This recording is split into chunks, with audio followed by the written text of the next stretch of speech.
Mr. Inglis of South Carolina, for what purpose do you rise? To address the House for 5 minutes, Madam Speaker. Without objection.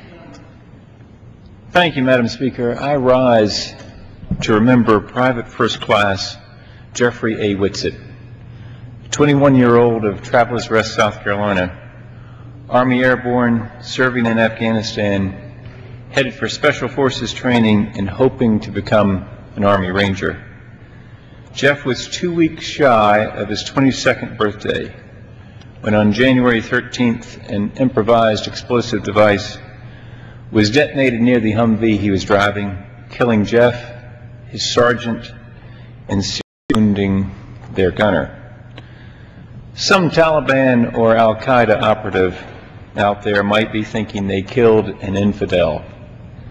They didn't. They failed at 3 levels. First, Jeff is no infidel. He was a believer. He was a believer in America and a believer in the King of all creation. A citizen of the freest, most blessed land in the world, and a citizen of the kingdom of heaven. Jeff wanted that kingdom to come. He prayed for that kingdom to come. He worked for that kingdom to come. He served for that kingdom to come. In the end, he went there before the invisible became visible here. Those who detonated that IED failed at another level. They think they frightened Jeff's family, his friends, and his countrymen. They're wrong. My wife and I visited the Whitsitts last night. Their faith in America, their faith in the author of our salvation, the Prince of Peace, the King of Kings, is undiminished. They know that that other Jeffs will run the hills and woods that Jeff loved to run in the northern part of our county. They know that another Jeff will come in last in his first cross-country meet and finish 16th in the state by the end of the season. They know that another Jeff will take what he learned of love and books and faith in his home school and at Greenville Tech Charter High School and volunteer to serve his nation.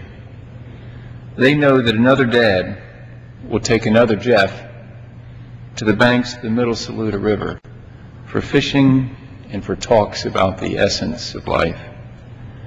Those who detonated that IED failed at a 3rd and higher level. They think that Jeff is dead. He isn't. He lives.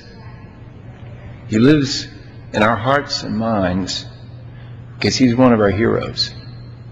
He lives in the heart of his older brother, Stephen, serving with steely determination in the United States Navy. He will always live in the hearts of his mom and dad. They loved him, led him, admired him, and gave him up for the rest of us. Their gift reminds us of the gift of all gifts, a father who had sovereign control over all aspects of his son's substitutionary death and who gave him up for us all. Jeff lives in the nail-pierced hands of that Savior, and no one can snatch him out of those hands. I yield back, Madam Speaker.